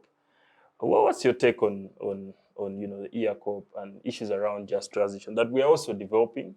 We deserve perhaps a chance to develop, but in the face of fast changing climate emergency, as Council Kizza terms it. Yeah, you were in the top fifth polluter, Germany. Germany is the top fifth polluter globally. And they have recently reopened coal plants. It's the most polluting country in Europe, with 720 million tons of carbon dioxide emitted annually. Wow.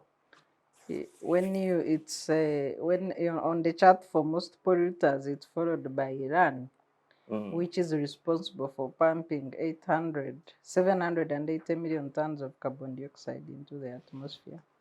Then you can put the oil companies, ExxonMobil, Chevron, Shell, and others. But the top polluting nations remain US and China because of industrialization. And Africa is, I think, generates less than 5%. It generates around 3.5 of the global emissions. 3.5, yeah, to the global, gas emissions. So there is a concept of climate versus development, which I think somehow is a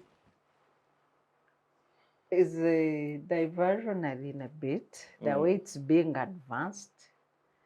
Because Africa is looked at as a continent that can possibly create the green belt, green versus blue belt, the green belt to save the planet. Yes, we have capacity, but so are we seeking to conserve under development and poverty? Does development mean destroying the environment? Or we could look at green, green energy and green development, or smart development, that you still achieve your development ambitions, but you conserve, the planet. So the question, even at the Conference of Parties 27 or COP 27, where the biggest decision was the agreement to establish the loss and damage fund, still the financing element dominated the debate, the debate in Nairobi. Who is going to finance climate justice or saving the planet? I followed Mo Ibrahim's debate, which was pure as a representative of private sector, pure on the question of financing and why actually he was supporting the proposal by President Ruto of the carbon tax, as to why the polluters should pay the damage. You damage it, you should fix it. And that was the spirit in Sharm el-Sheikh during the COP27 conference. True. So the question at the heart of it is, as the world looks toward Africa for saving the planet, are they seeking to conserve under development? And if it's possible to develop together with sustainability of environment, then why doesn't everybody else do it? And some circles, some circles are concerned with this. But let's come, bring it down home. Yes. Uganda has lost about 64% of forest cover. Wow. Since 1995. We have lost about 80% of wetlands. Are we developed? When you've never traveled to any country, I think people have never traveled to any country can survive well with a clear conscience, but through ignorance, thinking that Uganda is developed. But the moment you step out of this country, then you start wondering, what is it that we've been doing as a country over the 60 years of independence? The question people ask is that when our leaders travel, how come it doesn't shock us? Yeah. Like us ordinary Ugandans when we travel. That's also... Yes. Actually, each time you go to a new country, you keep wondering into which part of the globe we are in as Uganda. It's when I knew that we had no roads in Uganda. And I say this, the day you travel, you will know that we have no roads. There is no road, not even in Entebbe Express. No, we just, even the color of a road is not like this when you have a road. Roads are actually black. You didn't know. They are married lane going one way. They are I mean, they can Dr. Sarah, you can conclude so that roads can't look like ash. Mr. Ochieno, our time is fast spent. Yes. So I know. So for people who have never been out of the country, they can comfortably sleep and enjoy what NRM calls it. But the moment you step out and see actually how other countries go about business, then, I'm trying to resist from using the Trump knowledge of a shithole country. But it's a proper shithole country. So if we have lost 64% of forest cover, 80% of wetlands with no development, Can we take ourselves as an example that actually destroying the environment does not necessarily mean development? Because when you see accountability in other countries, no more governed countries, accountability is given in terms of economic growth, political accountability. Each quarter you see the US posting jobs. We have created these jobs. We have created this. We have enabled. In fact, for them, they do it, monthly. Yeah. Yes, an enabler. The political leadership should be an enabler of political development. And the dividend to the citizen is valued in terms of jobs created because of your decisions and actions. In this country, each year we produce 700,000 graduates. A total of 7 annually. Wow. How many are able to get jobs? 10%. So if you produce 700 and you can only employ 70, are you growing?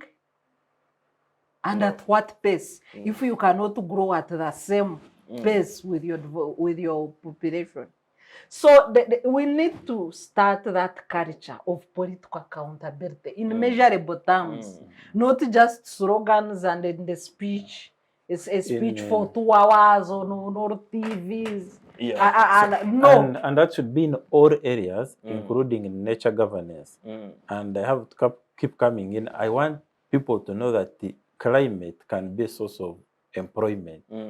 Nature is a solution, things like poverty. So don't see a wetland and a forest and you think it is your problem to remove, even if you're very rich, or a lake like Sudir was filling up recently.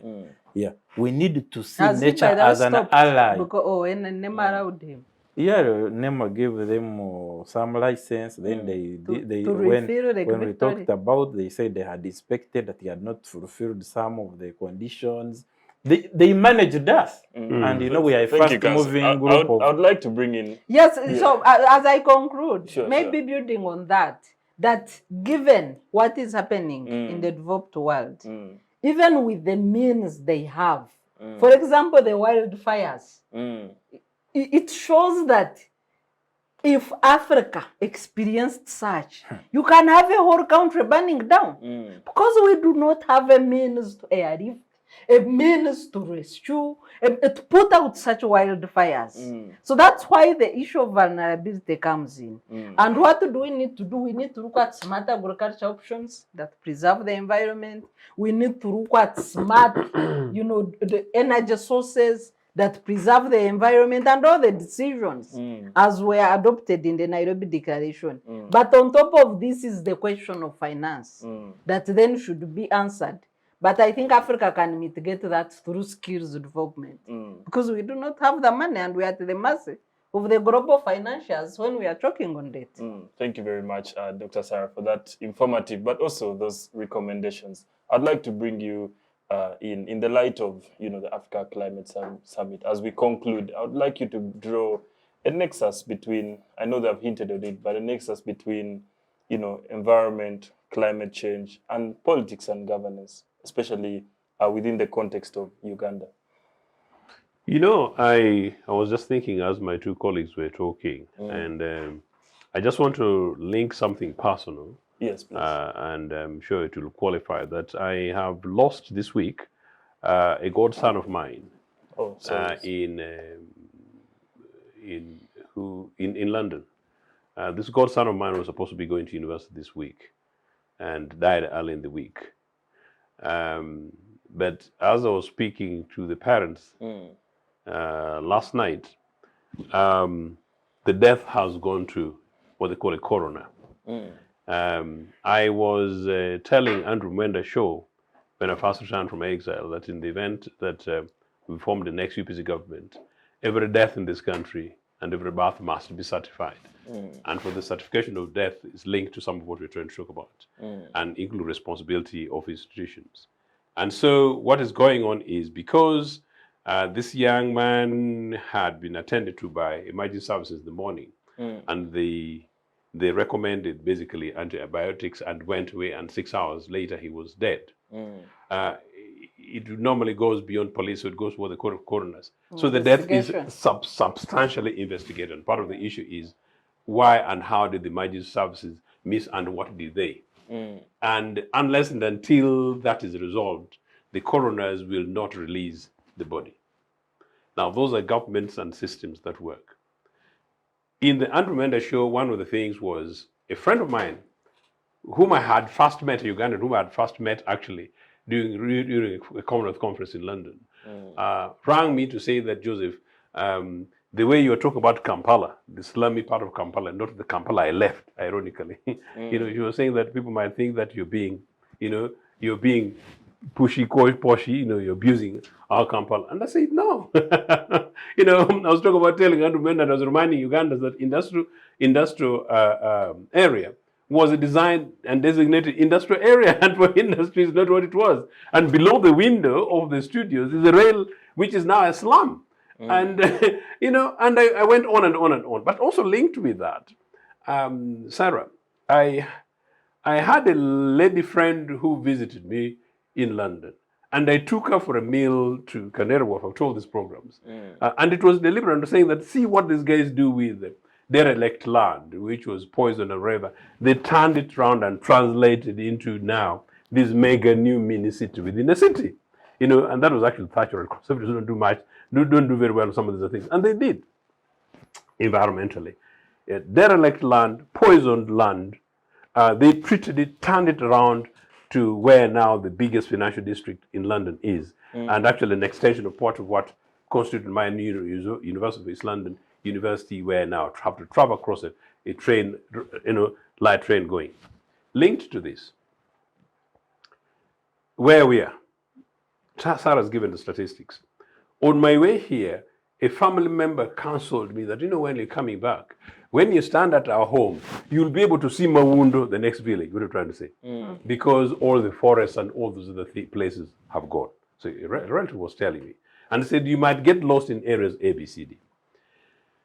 Fast forward, we keep on talking about trains. I saw some headline last week that Mr. Museveni talked about trains to replace the traffic jam. These are environmentally linked things, So really, where are our governments? Early in the program, we're trying to talk about pollution, part of linked to the climate change kind of stuff, How did they cut off all our trees?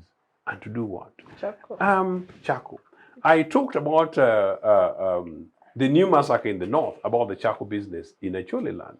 A sensible government after the post-war conflict, post-conflict situation in the north, a government said that, look, what do?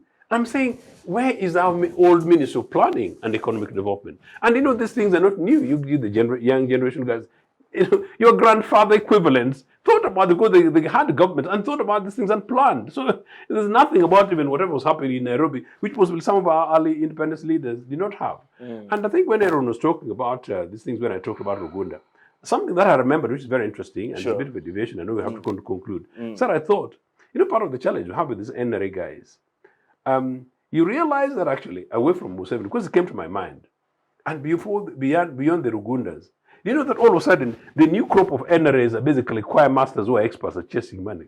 I don't really know my generation of groups in NRA who are 55, 60, whatever, rounded guys who are, I'm not saying they're not there, but I'm not quite sure that the apparent voices of reason around Mr. Museveni, I think they're fading off. And these are some of the problems. Because he has pushed them away. Fast forward, people are basically just chasing for the lives and the livelihoods. So when we're trying to talk about education, people shock me that they don't realize that climate change is real. So it is urgent that we sort out this traffic jam things in Kampala. Sort of about 70-80% of the cars that travel into Kampala town don't need to do so. If we had the trains and if we had the buses.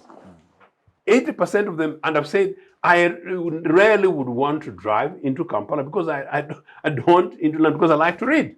So I don't, I want to read. And sometimes I also want to relax and see things and think and perhaps talk on the phone. People don't do that. All these are climate change linked, all of them are environmental linked, all of them are resource linked, and all of them are linked to some of the issues, the challenges facing question of unemployment. Now, but when also you see what type of cars? Where are the Chira EV buses? We just see them for demonstration, but I don't see them on the road. When you go to Amsterdam airport, all of the vehicles at the airport are solar powered. Yet this is a country that has a portion of the sunshine we enjoy back home. Indeed. So we as a tropics, as a continent, there's no reason why solar should not be our priority energy provider at this material time. I have looked at justifications of how so-called Kingdom Hotel has been given to Sudir, why they would go ahead and break up a school, but how you break up trees. You go through most of these so-called major development, even if they're outside environmentally protected areas. You see them all around Kampala, including around the hills. You see these things big. Where is Kampala City Council? Where is the central government? Where are the environmental agencies? And basically where the national politicians? People don't know. So even some of our own political leaders responsibly, you see people building allegedly out of their land or their property. But there's no planning, there's no pre-planting. And as I said, when you talk about the pollution thing that Cyrus talked about, some of them are mainstream common sense things. These are Google things that my little 8-year-old will tell you some of the do's and don'ts, including when you're having a domestic conversation talking about the environment. True. Are we having this conversation? Are young people having this conversation? Are you young graduates having this conversation? Are we having this conversation at homes and families? Are we challenging our parents? Are we challenging some of our own leaders? How much are we politicizing these things? And finally, yes, it's about also NRA. Where are the other alternative political arguments about these debates? Where leaders in UPC, what have we talked about these things, environmental questions and in the climate change in UPC? What about the rest of the other opposition political parties? And where we then, by the time we reach government, we're discussing these things as a nation state, as a crisis thing. But I think you guys are absolutely right.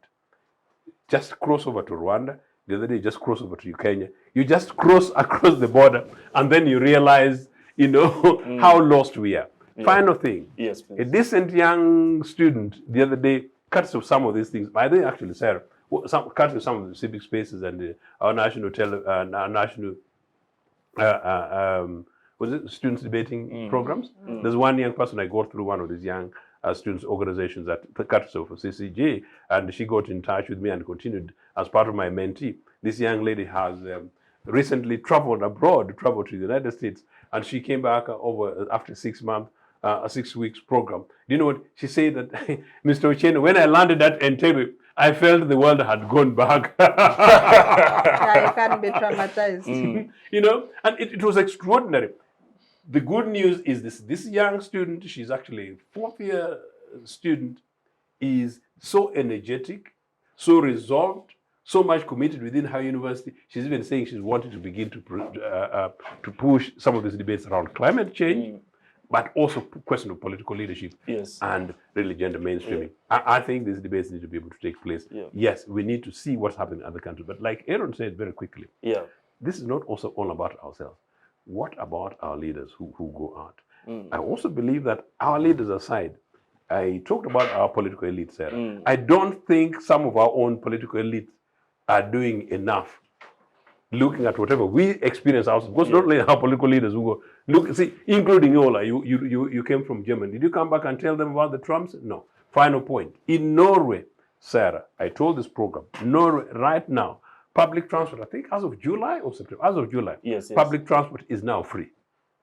Meaning, for a whole country, wherever you want to go. You take a bus, the services, bus and train services are free for all the citizens. You don't have to pay a penny.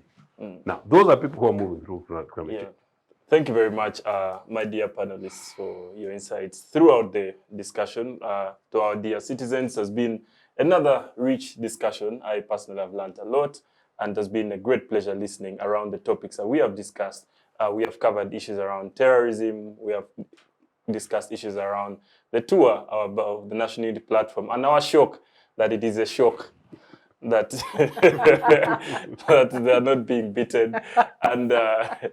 And also we have discussed issues around climate change, of course, in the light of the Africa Climate Summit, which ended in the Nairobi Declaration. Inform yourselves by listening and also sharing to all your networks, but also inform yourself by reading and researching as we continue together in this journey of national development as citizens. It has been a great pleasure with me, your host, Okot Olaa.